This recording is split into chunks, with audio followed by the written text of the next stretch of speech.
Hi, I'm presenter Song and I present the BERT pre-training of deep bidirectional transformers for language understanding, which is published by Google AI Language at 2018 October. And this is the most powerful language model and a universal solution for many of language tasks. This paper is about language model pre-training, which has shown to be effective for improving many natural language processing tasks. By using pre-trained language model, the sentences represented in vector form with high dimension, which can contain complex meaning of the sentences. NLP tasks can be sentence level task or token level task. Some examples are written in the slide. First two are tasks in sentence level and second two are token level tasks. There are two existing strategies for applying pre-trained language representations to downstream tasks, which are based on fine-tuning. The ELMO and GPT are the example respectively. Learning widely applicable representations of words has been an active area of research for decades, including non-neural and neural. These approaches have been generalized to coarser granularities, such as sentence embedding or paragraph embeddings. The ELMO is the newest example of this approach, and they propose extract context-sensitive feature from a language model. With context-sensitive feature, we can represent the variant meaning of same word in variant context. The second approach is a recent trend, transfer learning from language models. Transfer learning is to use some knowledge gained from one task for solving similar different tasks. For example, if we make a neural network learn to recognize cars, then the neural network might have ability to recognizing wheels or front glass or side mirrors. And in this time, we can learning this trained neural network to recognize trucks. We can expect this neural network show better results since the neural network additionally saw many cars and learned some knowledge. Since few parameters need to be learned from scratch, this approach takes small time for fine-tuning. We can use pre-trained model for several tasks with just short fine-tuning for each task. This is procedure of fine-tuning approaches. First, we train neural network with two language model objectives, which makes the neural network learn some functions used in various NLP tasks. And second, add small additional layer and fine-tuning with real target task. The BERT is in this approach. And now, let's talk about BERT architecture. BERT model architecture is a multi-layer bidirectional transformer encoder based on the original implementation described in the paper. Attention is all you need, and released in the tensor-to-tensor library. Since presenter Song already explained about transformer a week ago, I'll skip about transformer. Transformer encoder means the bidirectional transformer, while transformer decoder means the left context-only version, and it can be used for text generation. There is two sides of BERT in this paper. One is BERT base and the other is BERT large. BERT base was chosen to have an identical model size as OpenAI GPT for comparison purposes. Their input representation is able to unambiguously represent both a single text sentence or a pair of text sentences in one token sequence. A visual representation of their input representation is given in the figure. Please see the input part. This is one sentence or two successive sentences. In the example, two successive sentences, my dog is cute, he likes playing, are from corpus, and each sentence ends with a special token set. See token embedding part. they use word piece embeddings with a 30,000 token vocabulary and within a split word pieces with sharp. Please see the segment embedding part. They add a long sentence A embedding to every token of the first sentence and a sentence B embedding to every token of the second sentence. For single sentence input, they only use the sentence A embeddings. So there is two ways how they separate two sentences, SEP and the segment embeddings. See the position embedding part. They use learned positioner embeddings with supported sequence lengths up to 512 tokens. The first token of every sequence is always the special classification embedding class token, and the final hidden state corresponding to this token is used as an aggregate sequence representation for classification task. For non-classification task, this factor is ignored. They pre-train BERT using two novel unsupervised prediction tasks. One is masked language model and second is next sentence prediction. In order to train a deep bidirectional representation, they take a straightforward approach of masking some percentage of the input tokens at random and then predicting only those masked tokens. This is kind of closed task and similar to denoising autoencoders. When masking, 80% of the time replaced with masked token and 10% of the time replaced with random word and the other 10% of the time keep the word unchanged. Since the mask token is never seen during fine-tuning, it is not a good idea to change into mask token in 100% cases. This is the reason they use random word and original word as input. The purpose of random word is to bias the representation towards the actual observed word. The transformer encoder does not know which words it will be asked to predict or which have been replaced by random words, so it is forced to keep a distributional contextual representation of every input token. Many important downstream tasks such as question answering and natural language inference are based on understanding the relationship between two task sentences.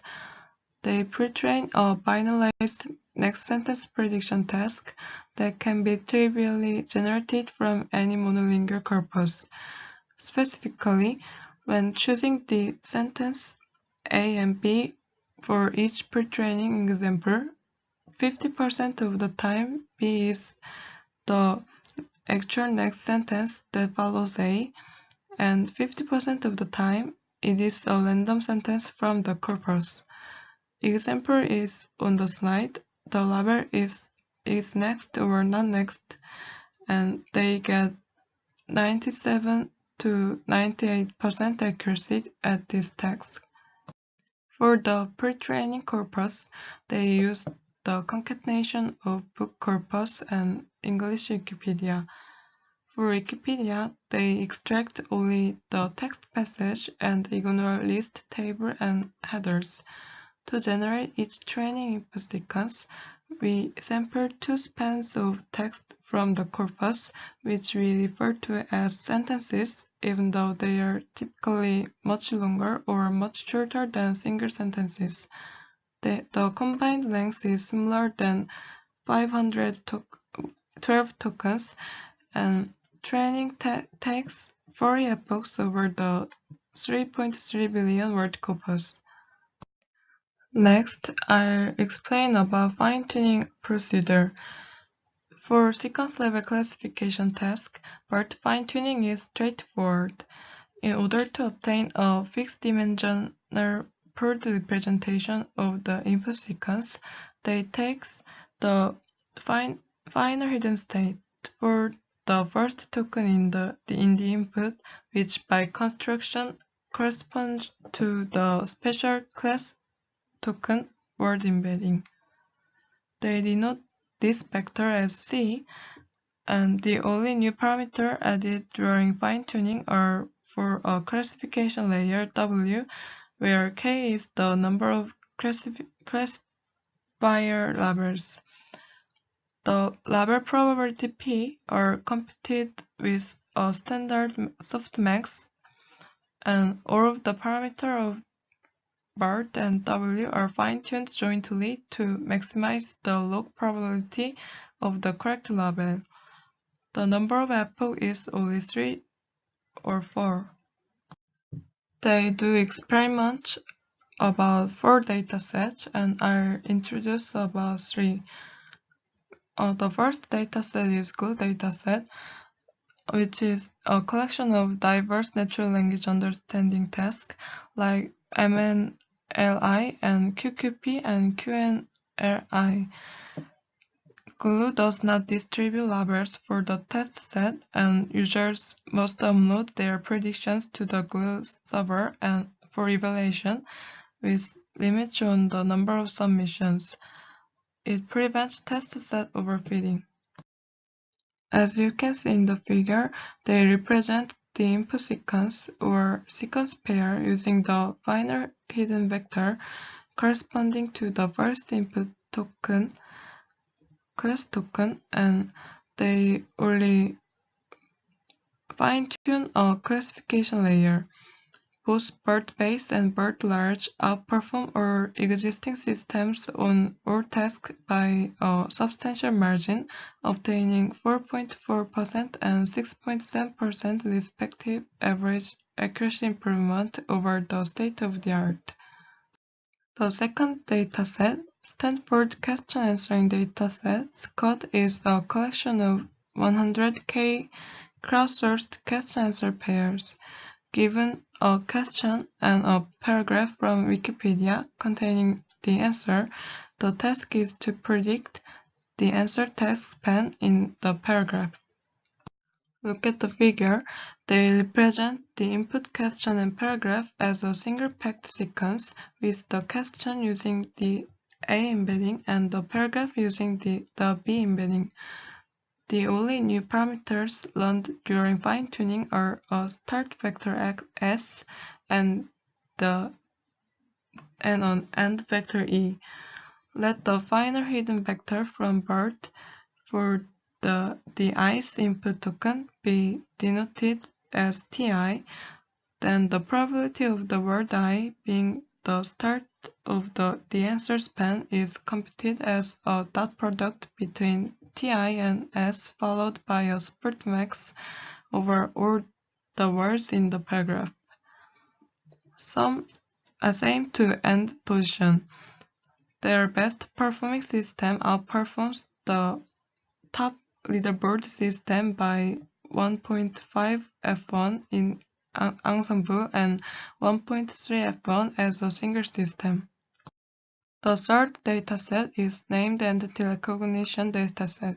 This dataset consists of 200K training words which have been annotated as person, organization, location, miscellaneous, or other, which means non-named entity. For fine-tuning, they feed the final hidden representation Ti for each token I into classification layer over the NER label set. BERT large outperforms the existing SOTA by 0.2. Now I'll explain about their ablation studies. The first is effect of pre-training task. One of their core claims is that the deep bidirectionality of BERT, which is enabled by masked language model pre-training, is the single most important improvement of BERT compared to previous work. To give evidence for this claim, they evaluate two new models. No NSP is trained without the next sentence prediction task, and NTR and no NSP is trained as left-to-right language model without the next sentence prediction. In no NSP law, removing NSP hurts performance significantly on QNLI and MNLI and the Scott dataset. By comparing no NSP to NTR and no NSP, the NTR model performs worse than the MRNM model on all tasks, with extremely large drops on MRPC and Scott. For Scott, it is intuitively clear that an NTR model will perform very poorly at span and token prediction, since the token level hidden states have no right-side context. The next ablation study is effect of model size. We can see the larger model leads to a strict accuracy improvement across all 4 datasets, even for MRPC, which only has 3,600 labeled training examples. Next, they do experiment on effect of the number of training steps. The MRM model does converge slightly slower than the NTR model. However, in terms of absolute accuracy, the MRM model begins to outperform the NTR model almost immediately. Finally, they do experiment about feature-based approach with BERT. All of the BERT results represented so far has used the fine-tuning approach. However, the feature-based approach has certain advantages. First, not all NLP tasks can be easily be represented by a transformer encoder architecture, and therefore require a task-specific model architecture to be added. Second, there are major computational benefits to being able to pre-compute an expensive representation of the training data once and then run many experiments with less expensive models on top of this representation. As you can see in the table, the best performing method is to concatenate the token representation from the top 4 hidden layers of the pre-trained transformer, which is only 0.3 F1 behind fine-tuning the entire model. This demonstrates that BERT is effective for both the fine-tuning and feature-based approaches. Thank you for listening.